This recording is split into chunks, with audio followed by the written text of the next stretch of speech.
Praise the Lord. मेघमाଳରେ शीघ्र आगमन करुथिबा आम्भମାନଙ୍କ त्राणकर्ता प्रभु जीशु ख्रीष्टଙ୍କ अति पवित्र बहुमूल्य नामରେ ଆପଣମାନଙ୍କୁ ଆଉ ଏକ ନୂତନ ପ୍ରସଙ୍ଗ ନୂତନ ଭିଡିଓରେ ପୁନର୍ବାର ସମସ୍ତଙ୍କୁ ମୁଁ ସ୍ୱାଗତ କରୁଛି। ମୁଁ ପ୍ରଭୁଙ୍କୁ ଧନ୍ୟବାଦ ଦେଉଛି। ପ୍ରଭୁଙ୍କ ଅନୁଗ୍ରହରୁ ଆଉ ଏକ ନୂତନ ପ୍ରସଙ୍ଗକୁ ନେଇ ଆପଣମାନଙ୍କ ନିକଟରେ ଆସିବା ପାଇଁ ତାହାଙ୍କ ବାକ୍ୟ ଜରିଆରେ ଆପଣମାନଙ୍କ ସହିତ ସାକ୍ଷାତ କରିବା ପାଇଁ ପ୍ରଭୁ ମୋତେ ସୁଯୋଗ ଦେଇଥିବାରୁ ତାହାଙ୍କ ନାମର ପ୍ରଶଂସା ହେଉ। ଖ୍ରୀଷ୍ଟରେ ପ୍ରିୟର ଭାଇ ଓ ଭଉଣୀମାନେ, ଆଜି ମଧ୍ୟ ମୁଁ ଆପଣମାନଙ୍କ ନିକଟରେ ଆଉ ଗୋଟିଏ ନୂତନ ପ୍ରସଙ୍ଗ ଅଳ୍ପ ସମୟ ରଖିବା ପାଇଁ ଚାହେଁ। ଆଜି ଆମେ ଯେଉଁ ପ୍ରସଙ୍ଗରେ ଧ୍ୟାନ କରିବା ପାଇଁ ଯିବା, ସେହି ପ୍ରସଙ୍ଗର ଶୀର୍ଷକ ହେଲା ଯୀଶୁଙ୍କ ପୁନରୁତ୍ଥାନକୁ ବିଶ୍ୱାସ କରୁଥିବା ବ୍ୟକ୍ତିର ଆଶୀର୍ବାଦ। ଯୀଶୁ ଖ୍ରୀଷ୍ଟଙ୍କ ପୁନରୁତ୍ଥାନକୁ ବିଶ୍ୱାସ କରୁଥିବା ବ୍ୟକ୍ତିର ଆଶୀର୍ବାଦ। ଆଜି ଆମେ ଏହି ପ୍ରସଙ୍ଗରେ ଅଳ୍ପ ସମୟ ପ୍ରଭୁଙ୍କ ବାକ୍ୟ ଠାରୁ କଥାବାର୍ତ୍ତା ହେବା। ଖ୍ରୀଷ୍ଟରେ ପ୍ରିୟର ଭାଇ ଓ ଭଉଣୀମାନେ, ପୁନରୁତ୍ଥାନ ଖ୍ରୀଷ୍ଟିଆନ ଜୀବନର ମୂଳଦୁଆ ଅଟେ। ପୁନରୁତ୍ଥାନ ଖ୍ରୀଷ୍ଟିଆନ ଜୀବନର ଆତ୍ମିକ ଓ ଜୀବନଦାୟକ ଭରସା ଅଟେ। ଯଦି ପ୍ରଭୁ ଯୀଶୁ ଖ୍ରୀଷ୍ଟ ସେ ପୁନରୁତ୍ଥିତ ହୋଇନଥାନ୍ତେ, ତାହା ହେଲେ ଆମ୍ଭମାନଙ୍କର ପ୍ରଚାର ମଧ୍ୟ ବୃଥା, ଆମ୍ଭମାନଙ୍କର ବିଶ୍ୱାସ ମଧ୍ୟ ବୃଥା, ଆଉ ଆଜି ଯାଏ ଆମ୍ଭେମାନେ ପାପରେ ରହିଥାନ୍ତୁ। ଏହି କଥା ସାଧୁ ପାଉଲ କରନ୍ତୀୟ ମଣ୍ଡଳୀ ନିକଟକୁ ସେ ଲେଖନ୍ତି। ପ୍ରିୟ ଭାଇ ଭଉଣୀମାନେ, ଆଜି ଆମେ ପ୍ରଭୁଙ୍କ ବାକ୍ୟ ଠାରୁ କଥାବାର୍ତ୍ତା ହେବା ଯେ ପୁନରୁତ୍ଥାନକୁ ବିଶ୍ୱାସ କରୁଥିବା ବ୍ୟକ୍ତିମାନଙ୍କ ନିମନ୍ତେ ପରମେଶ୍ୱର କେଉଁ ସବୁ ଆଶୀର୍ବାଦ ଗୁଡ଼ିକ ସେ ରଖିଛନ୍ତି। ଆଜି ପ୍ରଭୁଙ୍କ ବାକ୍ୟ ଠାରୁ ଅଳ୍ପ ସମୟ ଆମେ କଥାବାର୍ତ୍ତା ହେବା। ପ୍ରିୟ ଭାଇ ଭଉଣୀମାନେ, ପ୍ରଭୁ ଯୀଶୁ ଖ୍ରୀଷ୍ଟ ଯେତେବେଳେ ସେ ପୁନରୁତ୍ଥିତ ହେଲେ, ସେହି ସମୟରେ ସେ ଆପଣ ଶିଷ୍ୟମାନଙ୍କୁ ସେ ଦର୍ଶନ ଦେଲେ, ଆଉ ସେ ନିଜକୁ ଜୀବିତ ଦେଖାଇଲେ। ଯେତେବେଳେ ସେ ଶିଷ୍ୟମାନଙ୍କୁ ଦର୍ଶନ ଦେଲେ, ସେହି ସମୟରେ ଥମା ସେମାନଙ୍କ ମଧ୍ୟରେ ନଥିଲେ।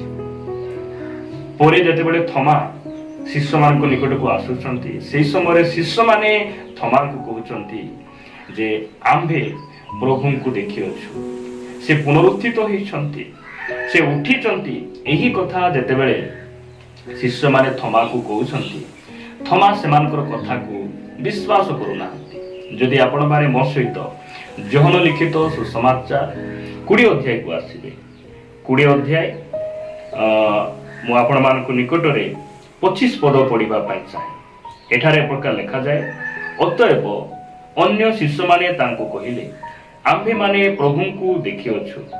କିନ୍ତୁ ସେ ସେମାନଙ୍କୁ କହିଲେ, ଅର୍ଥାତ୍ ଥମା ଶିଷ୍ୟମାନଙ୍କୁ କହିଲେ, ତାହାଙ୍କ ହାତରେ କଣ୍ଟାର ଚିହ୍ନ ସବୁ ନ ଦେଖିଲେ ଓ ସେହି ସବୁ ସ୍ଥାନରେ ମୋହର ଆଙ୍ଗୁଳି ନ ଦେଲେ ଏବଂ ତାହାଙ୍କ କକ୍ଷ ଦେଶରେ ମୋହର ହାତ ନ ଦେଲେ ମୁଁ କଦାପି ବିଶ୍ୱାସ କରିବି ନାହିଁ। ଥମା ସେ ତାହାଙ୍କୁ ଦିଦୁମ ବୋଲି ମଧ୍ୟ କୁହାଯାଏ, ଯାହାଙ୍କର ନାମ କି ସନ୍ଦେହ ବୋଲି ଆମେ କହୁ, ଯେ ପ୍ରଭୁ ଯୀଶୁ ଖ୍ରୀଷ୍ଟଙ୍କ ପୁନରୁତ୍ଥାନକୁ ସେ ସନ୍ଦେହ କଲେ। ଆଉ ପ୍ରଭୁ ଯୀଶୁ ଖ୍ରୀଷ୍ଟଙ୍କ ପୁନରୁତ୍ଥାନର ଠିକ୍ 8 ଦିନ ପରେ ଯେତେବେଳେ ସେମାନେ କବାଟକୁ ବନ୍ଦ କରି ଯିହୁଦୀମାନଙ୍କ ଭୟ ସକାଶୁ ସେମାନେ ଗୋଟିଏ କୋଠରୀରେ ଅଛନ୍ତି, ଥମା ତାଙ୍କର ସମସ୍ତ ଶିଷ୍ୟମାନେ ଅଛନ୍ତି। ଏହିପରି ସମୟରେ ପ୍ରଭୁ ଯୀଶୁ ଖ୍ରୀଷ୍ଟ ପୁନର୍ବାର ସେ ସେମାନଙ୍କ ମଧ୍ୟରେ ସେ ଯାଉଛନ୍ତି, ସେମାନଙ୍କୁ ସେ ଦର୍ଶନ ଦେଉଛନ୍ତି, କହୁଛନ୍ତି। ପ୍ରିୟ ଭାଇ ଭଉଣୀମାନେ, ଆଉ 26 ପଦ ଲେଖାଯାଏ, 8 ଦିନ ପରେ ତାହାଙ୍କ ଶିଷ୍ୟମାନେ ପୁନର୍ବାର ଭିତରେ ଥିଲେ ଓ ଥମା ସେମାନଙ୍କ ସାଙ୍ଗରେ ଥିଲେ। ଦ୍ୱାର ସବୁ ରୁଦ୍ଧ ଥିବା ସମୟରେ ଯୀଶୁ ଆସି ମଧ୍ୟସ୍ଥଳରେ ଠିଆ ହୋଇ କହିଲେ, ତୁମ୍ଭମାନଙ୍କର ଶାନ୍ତି ହେଉ। ପରେ ସେ ଥମାକୁ କହିଲେ, ଏଆଡ଼େ ତୁମ୍ଭର ଆଙ୍ଗୁଳି ବଢ଼ାଇ ମୋହର ହାତ ଦେଖ ଓ ହାତ ବଢ଼ାଇ ମୋହର କକ୍ଷ ଦେଶରେ ଦିଅ। ଅବିଶ୍ୱାସୀ ନ ହୋଇ ବିଶ୍ୱାସୀ ହୁଅ। ଖ୍ରୀଷ୍ଟରେ ପ୍ରିୟ ଭାଇ ଭଉଣୀମାନେ, ଆଜି ଅନେକ ଲୋକ ଯୀଶୁଙ୍କର ପୁନରୁତ୍ଥାନକୁ ବିଶ୍ୱାସ କରନ୍ତି ନାହିଁ। ଯୀଶୁ ସେ ଉଠି ନାହାନ୍ତି।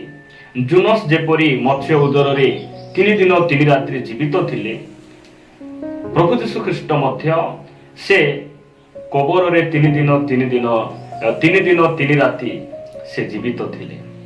ଏହି କଥା ଅନେକ ଅଣଖ୍ରୀଷ୍ଟିଆନ ଭାଇ ଭଉଣୀମାନେ ମଧ୍ୟ କହନ୍ତି, ଅନେକ ଲୋକ ଯୀଶୁଙ୍କର ପୁନରୁତ୍ଥାନକୁ ନାସ୍ତି କରନ୍ତି, ବିଶ୍ୱାସ କରନ୍ତି ନାହିଁ।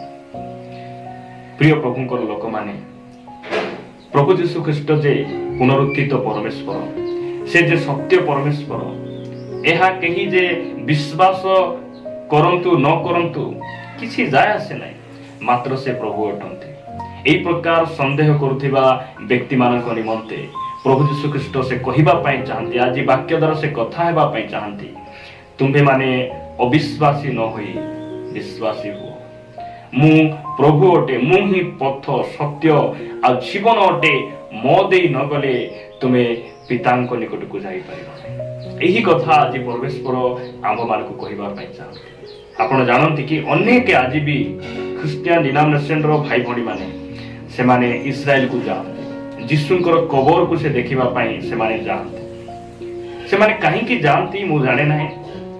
ଅନେକ ଟଙ୍କା ଖର୍ଚ୍ଚ କରି ସେମାନେ ଯୀଶୁଙ୍କର କବରକୁ ଦେଖିବା ପାଇଁ ଚାହାନ୍ତି। ସେମାନେ ସେହି ସ୍ଥାନକୁ ସେମାନେ ଯାଉଛନ୍ତି। ଯଦି ଆମେ ଭାରତରୁ ଇସ୍ରାଏଲକୁ ଯାଉ, ଅନ୍ତତଃ 1,50,000, 1,60,70,000 ଭିତରେ ଖର୍ଚ୍ଚ ହୁଏ। ଏତେ ଟଙ୍କା ଖର୍ଚ୍ଚ କରି ସେମାନେ ଇସ୍ରାଏଲକୁ ଯାଆନ୍ତି, ଯୀଶୁଙ୍କର କବରକୁ ଦେଖନ୍ତି, ସେମାନେ ବୁଲି ଆସନ୍ତି। ପ୍ରିୟ ଭାଇ ଭଉଣୀମାନେ, ମୁଁ ସେମାନଙ୍କର ବିରୋଧୀ ନୁହେଁ, ମାତ୍ର ସେମାନେ କାହିଁକି ଯାଆନ୍ତି ମୁଁ ଜାଣେ ନାହିଁ। ବେଳେ ବେଳେ ଲାଗେ ଏମାନେ ଯୀଶୁଙ୍କର ପୁନରୁତ୍ଥାନକୁ ନାସ୍ତି କରୁନାହାନ୍ତି ତ, ଅବିଶ୍ୱାସ କରୁନାହାନ୍ତି ତ, ଏହି ପ୍ରକାର ଭାବିଲେ ଲାଗେ।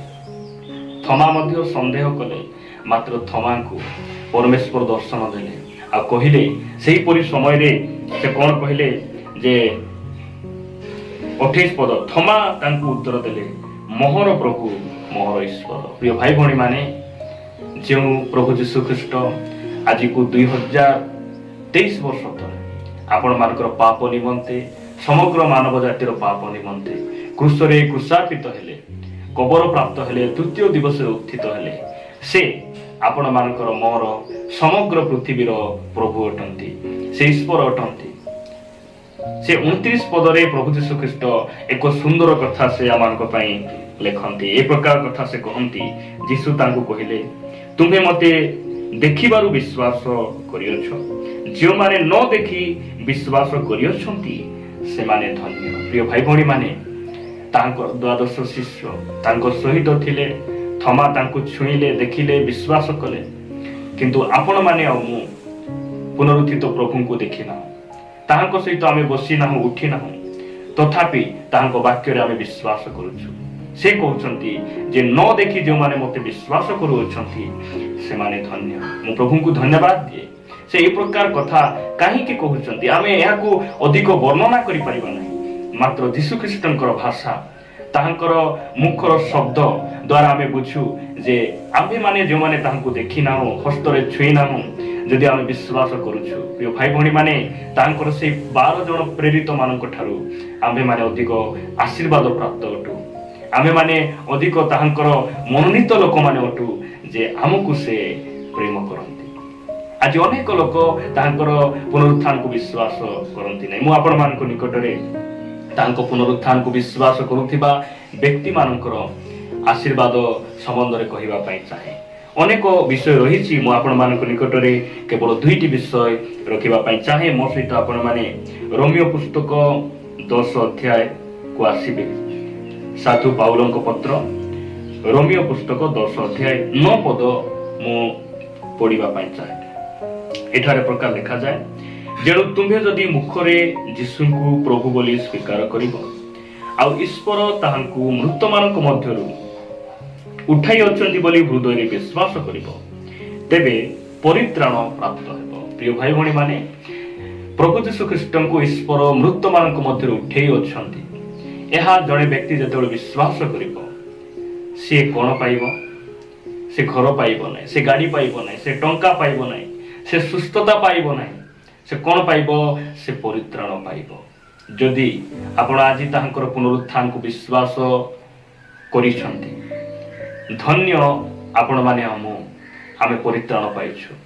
ପରିତ୍ରାଣ କହିଲେ ଆମର ଅତୀତ କାଳର ପାପରୁ ଆମେ କ୍ଷମା ପାଉଛୁ। ପ୍ରିୟ ଭାଇ ଭଉଣୀମାନେ, ଆଜି ଭାରତରେ, ଓଡ଼ିଶାରେ ଅନେକ ଅଣଖ୍ରୀଷ୍ଟିଆନ ଭାଇ ଭଉଣୀମାନେ ସେମାନେ ଅତୀତ କାଳର ପାପକୁ କ୍ଷମା ପାଇବା ପାଇଁ ଅନେକ ଗୁଡ଼ିଏ ସିଦ୍ଧାନ୍ତକୁ ସେମାନେ କ'ଣ କରନ୍ତି, ଆପଣାନ୍ତି। ଆଉ ସେମାନେ ଏହି ପାପ କ୍ଷମା ପାଇବା ପାଇଁ ଅନେକ ବଳି ଉତ୍ସର୍ଗ କରନ୍ତି, ଅନେକ ପଶୁ ପକ୍ଷୀମାନଙ୍କୁ ଖାଇବା ପାଇଁ ଦିଅନ୍ତି, ଦାନ ଦିଅନ୍ତି। ସେମାନେ ଖାଲି ପାଦରେ ଚାଲନ୍ତି, ବିଭିନ୍ନ ପ୍ରକାର ଧର୍ମ କର୍ମ କରନ୍ତି। ମାତ୍ର ପ୍ରଭୁଙ୍କ ବାକ୍ୟ ଆମମାନଙ୍କୁ କ'ଣ କହେ, ମୁଁ ଏହିପରି ସମୟରେ ଆପଣମାନଙ୍କୁ ପଢ଼ି ଶୁଣାଇ ଦେବା ପାଇଁ ଚାହେଁ। ଜିରିମିୟ ଭବିଷ୍ୟତ ବକ୍ତାଙ୍କ ପୁସ୍ତକ, ଜିରିମିୟ ଭବିଷ୍ୟତ ବକ୍ତାଙ୍କ ପୁସ୍ତକ 2 ଅଧ୍ୟାୟ 22 ପଦରେ ଲେଖାଯାଏ, ପ୍ରଭୁ ସଦାପ୍ରଭୁ କହନ୍ତି, ଯଦ୍ୟପି ତୁମେ ଆପଣାକୁ ସଡ଼ାରେ ଧୌତ କର ଓ ବହୁତ ସାବୁନ ଲଗାଅ, ତଥାପି ଆମ ଦୃଷ୍ଟିରେ ତୁମର ଅଧର୍ମ ଚିହ୍ନିତ ହୋଇ ରହିଅଛି। ଖ୍ରୀଷ୍ଟରେ ପ୍ରିୟ ଭାଇ ଭଉଣୀମାନେ, ମନୁଷ୍ୟକୁ ଧୋଇବା ପାଇଁ, କୌଣସି ମଇଳାକୁ ସଫା କରିବା ପାଇଁ ଅନେକ ଗୁଡ଼ାଏ ପ୍ରଡକ୍ଟ ଗୁଡ଼ିକ ବାହାରିଛି। ଅନେକ ରୋଗର ମେଡିସିନ ବାହାରିଛି, କରୋନା ମେଡିସିନ ମଧ୍ୟ ବାହାରିଲାଣି, ଡେଙ୍ଗୁ ପାଇଁ ଔଷଧ ଅଛି।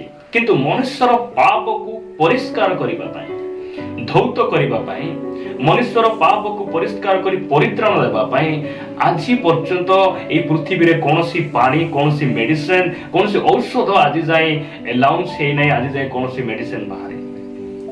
ଯଦି ଜଗତର ସମସ୍ତ ମାନବ ଜାତିର ପାପକୁ ଧୌତ କରିବାର ଅଛି, ପରିଷ୍କାର କରିବାର ଅଛି, ପରିତ୍ରାଣ ସାଧନ କରିବାର ଅଛି, ତାହେଲେ କେବଳ ଯୀଶୁଙ୍କ ରକ୍ତ ହିଁ ସମସ୍ତ ମାନବ ଜାତିର ପାପକୁ ପରିଷ୍କାର କରିପାରେ। ଆଉ ବାକ୍ୟ କହେ, ଯେଉଁମାନେ ତାଙ୍କର ପୁନରୁତ୍ଥାନକୁ ବିଶ୍ୱାସ କରନ୍ତି ସେମାନେ ପରିତ୍ରାଣ ପାଇବେ। ମୁଖରେ ଯୀଶୁଙ୍କୁ ପ୍ରଭୁ ବୋଲି ସ୍ୱୀକାର କରନ୍ତି, ହୃଦୟରେ ବିଶ୍ୱାସ କରନ୍ତି ଯେ ଯୀଶୁଙ୍କୁ ପିତା ଈଶ୍ୱର ଉଠେଇ ଅଛନ୍ତି, ସେମାନେ ପରିତ୍ରାଣ ପ୍ରାପ୍ତ ହେବେ।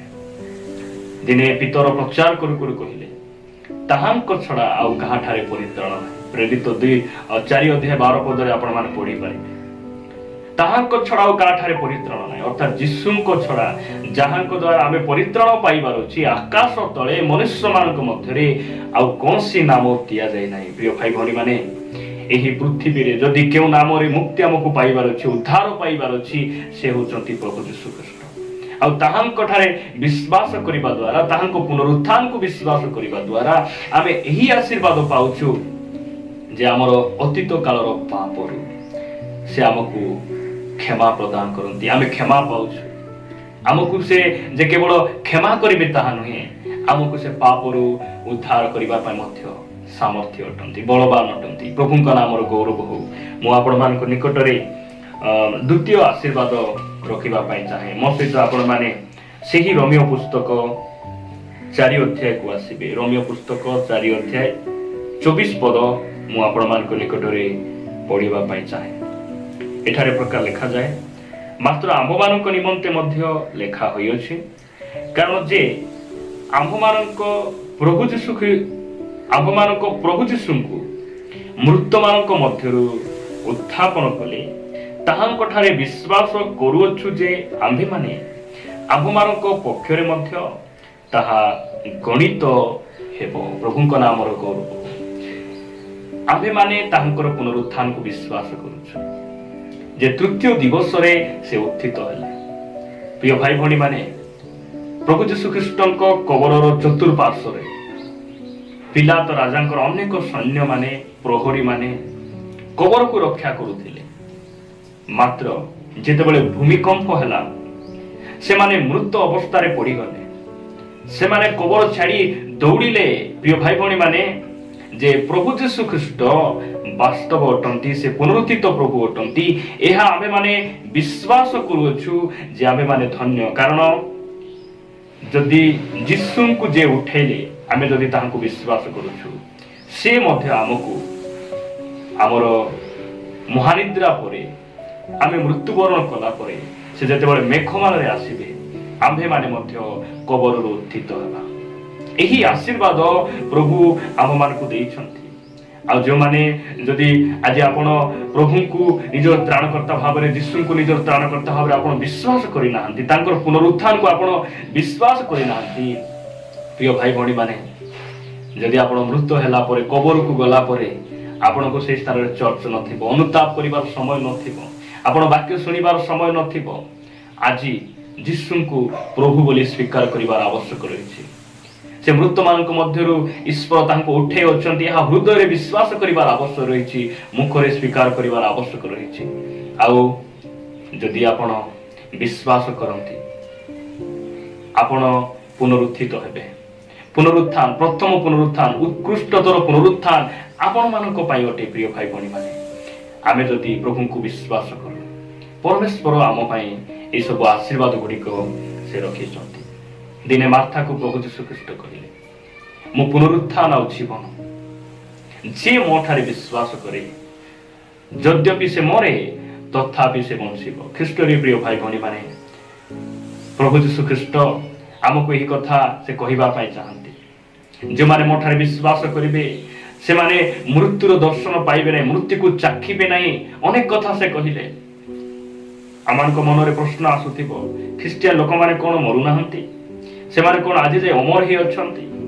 प्रिय भाई भणी माने बाइबल दि प्रकार जन्म विषय रे कहे गोटे जन्म गोटे पुनर्जन्म आ गोटे शारीरिक मृत्यु आउ एक आत्मिक मृत्यु विषय मध्य बाइबल मान को कहे प्रभु यीशु ख्रीष्ट कहवा पाई चाहती द्वितीय मृत्यु आत्मिक मृत्यु जहाँकि नरकर मृत्यु बोली आमे कहू जे सही मृत्यु सेमान प्रति घटिब नहीं के मान प्रति जो माने ताहांकर पुनरुत्थान को विश्वास करती जो माने ताहांको पुनरुत्थान उपरे भरोसा करिसंती जे मु आज भी मरि जीवी यद्यपि आज मोर एक्सीडेंट हे गला मते के मारी देला मु हारि नाही मोर भरोसा अच्छी जेते बेले मोर प्रभु मेघमाल आसबे से अपना पुत्र को जे प्रकार तृतीय दिवस रे उत्थापन कले मते मध्य से उठेबे सेतिपाई रोमियो पुस्तक 4 अध्याय 24 पद लेखा गला जे आंभ मानक निमंते मध्य लेखा होइछि प्रिय भाई भणी माने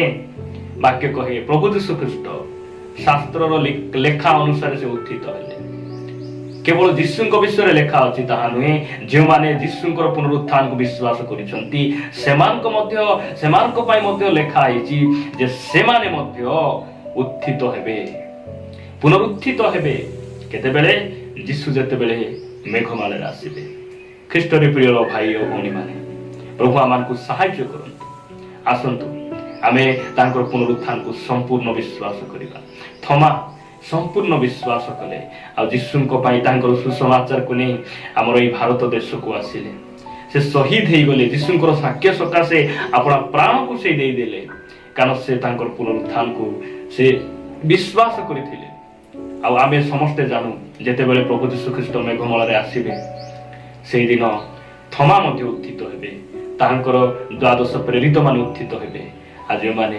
ख्रीष्टंकर आश्रित जो माने ख्रीष्टन को पुनरुत्थान पर भरोसा करिसंती से माने आमे समस्त कोन हेबा मेघमाल रे समस्त को आमे साक्षात करिबा प्रभु ई वाक्य दी आ प्रत्येक को आशीर्वाद करू।